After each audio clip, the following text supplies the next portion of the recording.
Chapter 35, Campus Crossroads. Date: modern-day Chicago, Illinois. Marcus stared at the course registration screen on his laptop, his father's words echoing in his mind. Take classes that interest you or have funny names. Give it another go.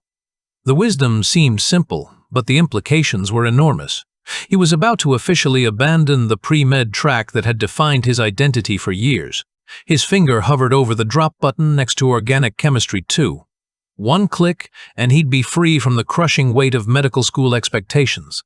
One click, and he could finally pursue subjects that excited him. He clicked. The sense of relief was immediate and overwhelming. For the first time in months, Marcus felt like he could breathe properly. No more forcing himself through courses that felt irrelevant to his real interests. No more pretending that becoming a doctor was his dream instead of his parents' sacrifice. Business statistics, he typed into the search bar. Entrepreneurship fundamentals. Industrial chemistry. Materials. Science. Each course he added to his schedule felt like a step toward authenticity. These were subjects that could help him in both worlds. Business knowledge that applied to his Valdris ventures. Chemistry that could improve his innovations. Materials. Science that might revolutionize everything from soap making to printing. Knock, knock. Tyler's voice accompanied his dramatic entrance through the dorm room door. Marcus, my academically mysterious roommate, how goes the scholarly pursuit of, wait, what are you studying now? Marcus minimized his registration screen and turned to face Tyler, who was carrying what appeared to be a new microphone and several cables. Changing my focus. Less pre-med, more business and applied sciences. Interesting pivot. Jake appeared in the doorway behind Tyler, carrying his usual stack of textbooks. Everything okay? This seems like a major decision. Everything's fine. I just realized that what I thought I wanted and what I want are two different things. Tyler set down his equipment and studied Marcus with the analytical intensity he usually reserved for optimizing streaming setups. You seem different, but in a good way, like you've been playing the wrong game and just realized it. That's a perfect analogy. He replied, impressed by Tyler's insight. I've been trying to speedrun someone else's objectives instead of pursuing my own interests. Jake sat down on his bed, clearly settling in for a serious conversation. Marcus, I have to ask, is this about the grades? Because if you're struggling with pre-med coursework, there are tutoring options, study groups. It's not about struggling. It's about realizing I never wanted to be a doctor in the first place. I wanted to help people solve problems, build things that matter. But there are other ways to do that besides medicine. Like what? Jake asked, genuine curiosity replacing his concern. Marcus thought about his printing press innovations, his soap business, the countless small improvements he'd made to life in Valdris. Business innovation, finding practical solutions to everyday problems, taking knowledge from one context and applying it creatively in another. That's cool, he said enthusiastically. I've always thought entrepreneurship was underrated as a way to make positive impact. Look at all the successful streamers who started with weird ideas that no one thought would work. Speaking of weird ideas, they said, I need to do some research tonight. Tyler, you're good at finding information online, right? Are you kidding? Information acquisition is literally my superpower. What do you need? Paper-making methods, specifically low-tech approaches that don't require industrial machinery, traditional techniques, historical processes, anything involving basic materials and simple tools. Jake raised an eyebrow. That's oddly specific. Is this for a class project? Sort of. I'm interested in how people solved manufacturing problems before modern technology, understanding the principles behind industrial processes by studying their origins. Tyler was already pulling out his laptop. Dude, this is going to be fun. I love weird research rabbit holes. Give me 15 minutes and I'll have you drowning in information about ancient papermaking techniques. Why papermaking specifically? He asked. Marcus chose his words carefully. Information storage and transmission. Paper is one of humanity's most important innovations. It enabled the spread of knowledge record keeping, mass communication. Understanding how it works at a fundamental level seems like valuable knowledge. You know, that's a sophisticated way to think about technology. Most people just accept that paper exists without considering the engineering challenges involved in creating it. Exactly. He felt genuine excitement building.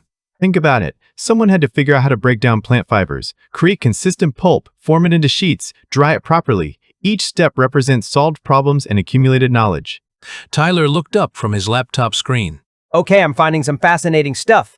Ancient Chinese techniques using bamboo and mulberry bark, Egyptian papyrus methods, medieval European approaches using cotton rags. Where do you want to start? All of it. He said immediately. I want to understand the principles behind each approach, what materials they used, what tools were required, how the techniques spread between cultures. This is going to take a while. He warned, but his tone suggested he was looking forward to the challenge. I've got all night. For the next several hours, Marcus immersed himself in research with the intensity of someone whose life might depend on the information. Tyler proved to be an invaluable research partner, his online investigation skills uncovering everything from academic papers on historical manufacturing to YouTube videos demonstrating traditional techniques. Look at this, He said, pointing to his screen. This guy in rural Japan is still making paper using 8th century methods. Wood ash for alkali treatment, manual fiber separation, simple wooden frames for sheet formation. Marcus leaned over to study the video, taking notes on the step-by-step process. The techniques were remarkably similar to what he'd been developing in Valdres, but with refinements that centuries of practice had produced. What about binding agents? He asked. How do they make the fibers stick together properly? Multiple approaches. He replied, scrolling through search results. Plant-based mucilages, animal glues, starch preparations. Each culture seemed to develop solutions using whatever materials were locally available. Jake, who had initially planned to study his own coursework, found himself drawn into their research session. This is interesting. I had no idea papermaking was so chemically complex. Everything is chemically complex when you dig deep enough. He replied, still scribbling notes. The difference is whether people understand the underlying principles or just follow traditional methods without knowing why they work. Which are you trying to do? He asked. Both. Understanding the principles gives you the ability to improve the methods, adapt them to different materials, troubleshoot problems, but traditional techniques often contain centuries of accumulated wisdom that's hard to replicate through pure theory.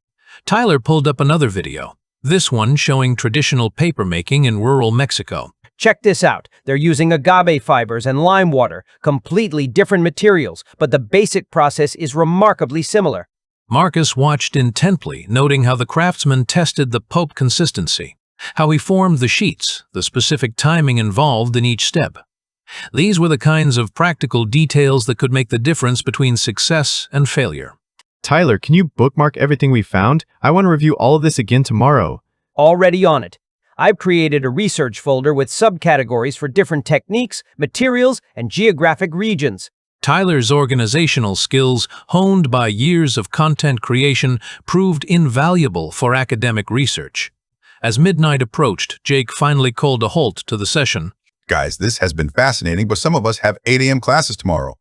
Marcus looked up from his notes, surprised by how much time had passed. He'd filled nearly 20 pages with information about fiber preparation, alkali treatments, sheet formation techniques, and drying methods. More importantly, he'd gained a much deeper understanding of the principles behind successful papermaking. This was incredibly helpful. He said sincerely. Tyler, your research skills are amazing. Jake, thanks for putting up with our obsessive information gathering. No problem. He replied. Marcus? Yeah?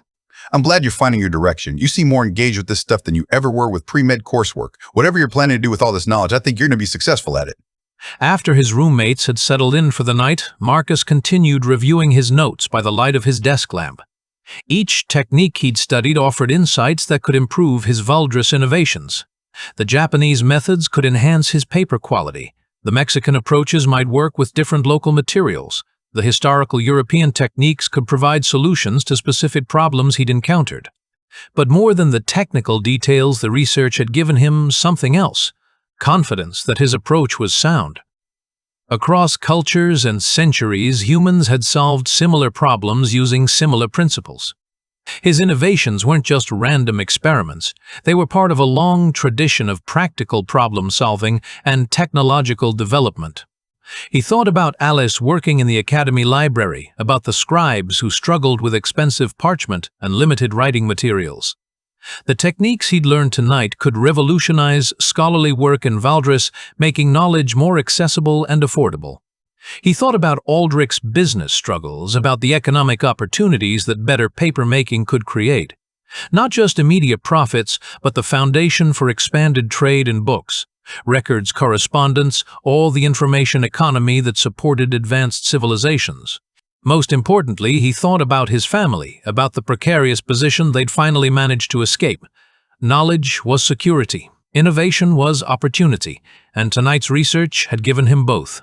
Marcus carefully organized his notes, categorizing information by technique, material, and potential application.